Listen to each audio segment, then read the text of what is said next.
Você que está em casa, os que estão presentes, continuamos o estudo que temos feito,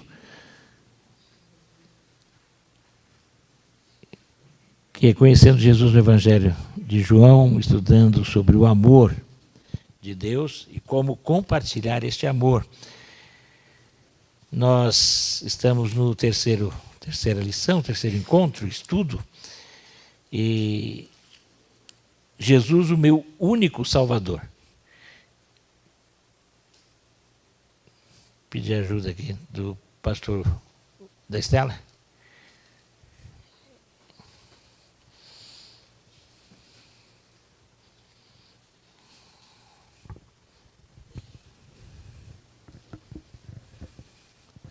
Então a Estela vai estar lendo os textos.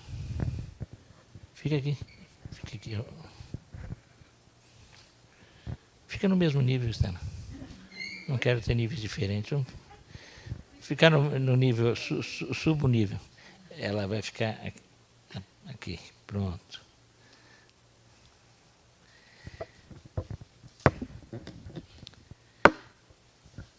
Nós temos visto até aqui, vimos já sobre a luz, que é Jesus, o amor de Jesus, mas esse Jesus é o único Salvador. Todos os seres humanos são pecadores. A palavra de Deus deixa isso claro, há várias passagens em todas as Escrituras, mas no Evangelho segundo João isso é mais bem explícito. Todos somos pecadores e nada que nós fizermos vai agradar a Deus, e da parte de Deus é que uma ação teve que ser tomada para nós não continuarmos afastados dele e caminhando para a morte.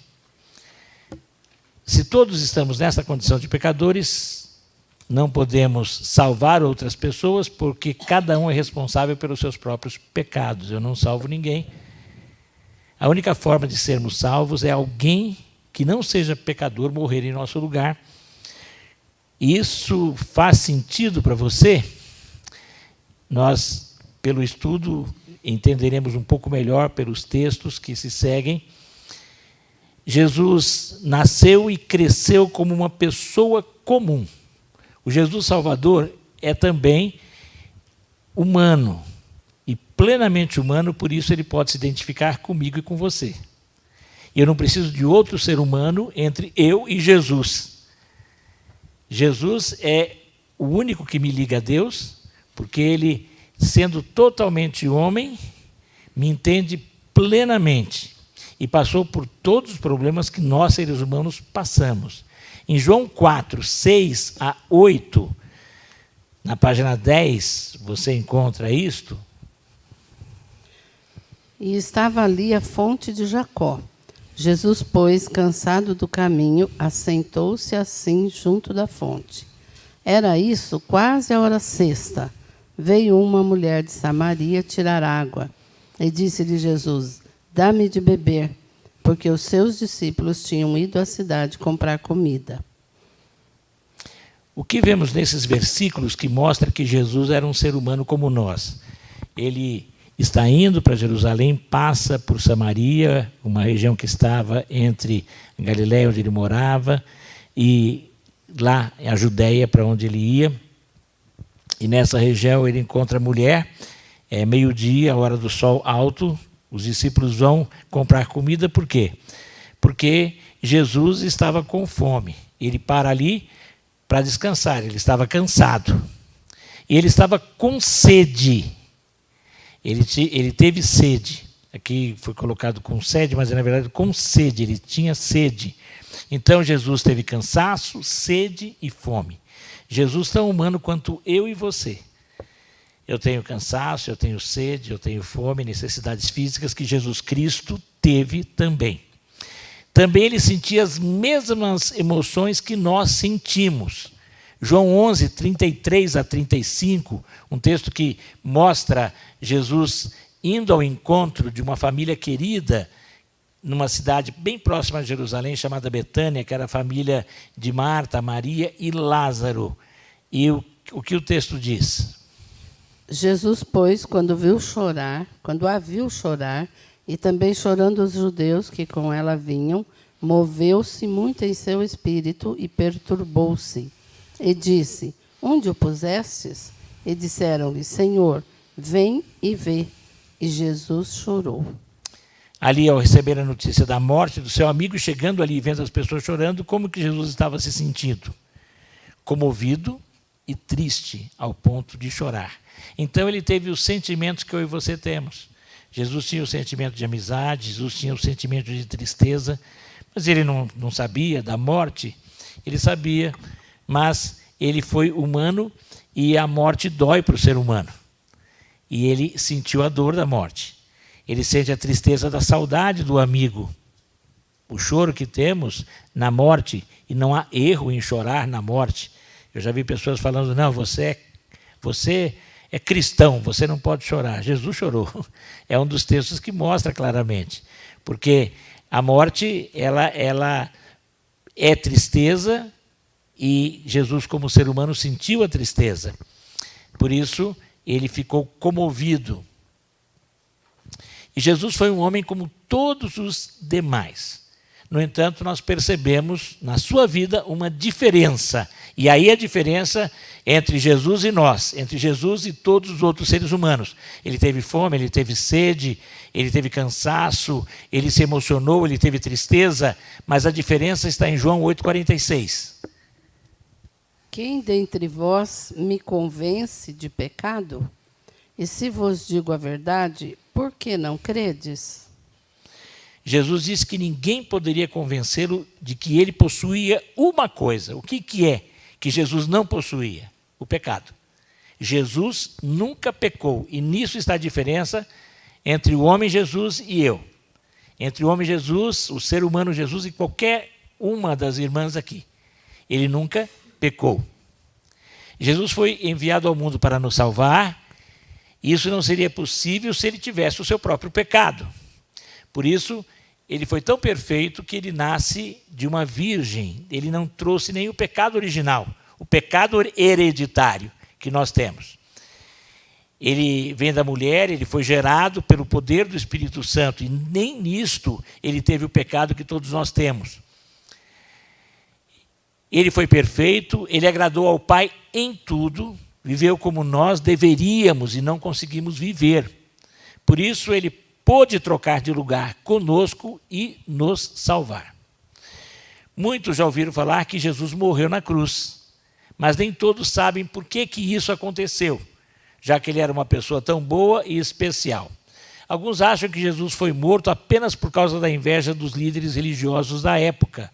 Já ouvi pessoas dizerem que Jesus Cristo foi morto para mostrar a injustiça do ser humano, para revelar a injustiça, porque ele afrontava a autoridade romana. Até isso já foi, uns falam que é dos judeus, mas outros falam que até a autoridade, a opressão romana. Agora, a Bíblia declara por que ele morreu, e o texto de João 10, 17 e 18 esclarece. Por isso o Pai me ama, porque dou a minha vida para tornar a tomá-la. Ninguém me tira de mim, mas eu de mim mesmo a dou. Tenho poder para a dar e poder para tornar a tomá-la. Este mandamento eu recebi do meu Pai. O que ele fez com a própria vida? Ele deu a sua vida por ordem do Pai, mas ele a deu voluntariamente. Ele é Deus e ele e o Pai são um. Ele deu e ele podia tomá-la de volta. O único que podia dar a vida no meu e no seu lugar e retomá-la.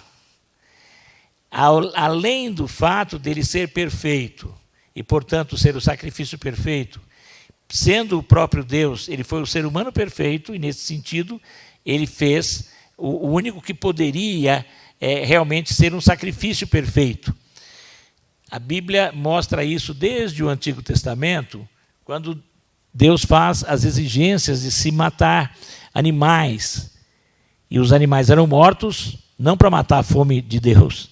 Os animais eram mortos porque, através do derramamento de sangue, uma vida de um animal inocente era colocada no lugar do pecador, que levava o animal. O próprio pecador tinha que levar o animal, tinha que oferecer o animal. O sacerdote, que estava representando a ligação entre o homem e Deus, matava aquele animal, oferecia aquele sacrifício no lugar do ser humano.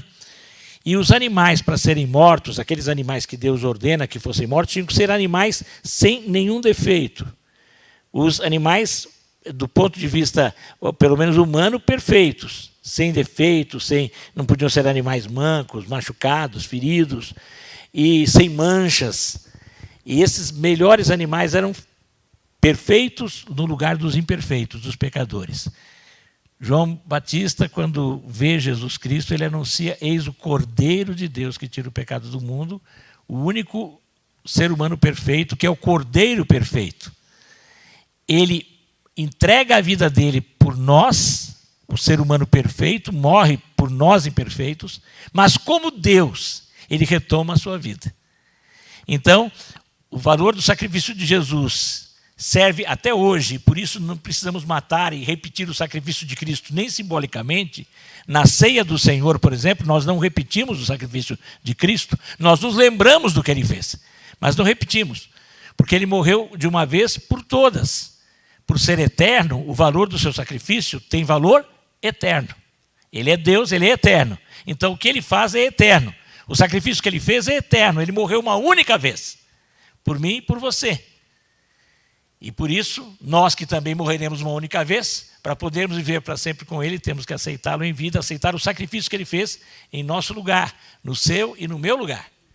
Nesse sentido, sabendo que ele é Deus e que ele deu a sua vida, e ele retomou a sua vida por ser Deus. Como homem perfeito, deu a sua vida por mim, que sou imperfeito, e como Deus eterno, ele continua, retoma a vida e eternamente tem valor o seu sacrifício para mim e para qualquer pessoa que nele vier a crer. Jesus morreu em nosso lugar. Você entendeu isso? Jesus morreu na cruz em nosso lugar. João 3,16. Esse é um versículo que não só a Estela vai ler, mas vamos declarar todos juntos, quem souber, está ali. Nós vamos, a versão é bem parecida, mas vamos ler juntos ali. Porque Deus tanto amou o mundo que deu o seu Filho unigênito, para que todo aquele que nele crer não pereça, mas tenha a vida eterna. Esse é um versículo bonito para explicar por que Deus enviou Jesus ao mundo. Agora, quando a gente lê e tenta repetir com as próprias palavras, eu poderia dizer: Deus amou tanto todas as pessoas que vivem no mundo, ao ponto de enviar o seu único Filho para salvar os que creem em Jesus Cristo, neste Jesus Cristo. Quem crer em Jesus recebe a vida eterna. A vida eterna é a plena comunhão com Deus, sendo ele seu amigo desde agora e para sempre, em um lugar onde não haverá sofrimento, na eternidade com Deus. Quando morrermos, não será o final de tudo. Viveremos eternamente com Deus em uma nova realidade, bem diferente desta em que estamos. E todos nós queremos essa eternidade, porque todo mundo busca a tal da felicidade, mesmo sabendo que aqui a gente não encontra. Mas lá dentro de nós temos... alguém disse que todo mundo tem saudade do céu, porque de alguma forma nós somos planejados no céu. E nós temos saudade, porque nós queremos algo feliz, pleno, eterno, que aqui na terra não encontraremos. Só em Jesus podemos estar nesta vida eterna com Deus. Como Jesus disse que é a vida que ele veio nos trazer, João 10:10. O ladrão não vem senão a roubar, a matar e a destruir. Eu vim para que tenham vida e a tenham com abundância. Portanto, qual é a vida que ele veio nos trazer? Uma vida abundante, cheia de bênçãos, hoje e sempre. Jesus nos deu a vida eterna, mas para recebê-la há uma condição. O que precisamos fazer? João 3,15 diz: para que todo aquele que nele crê não pereça, mas tenha a vida eterna. O 15. Esse é o 16, né? Aqui está o 3,15. É o 16 esse. O 15, vamos ver aqui. O 3,15 talvez página 9.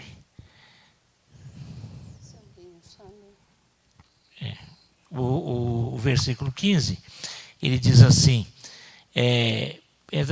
porque Deus amou o mundo todo, que crê nele, não pereça, mas tenha a vida eterna, e o 16 reforça isso. Agora, o que acontece? A gente tem que crer em Jesus, mas quem não crê em Jesus? Vamos ver João 3, 18 e 36.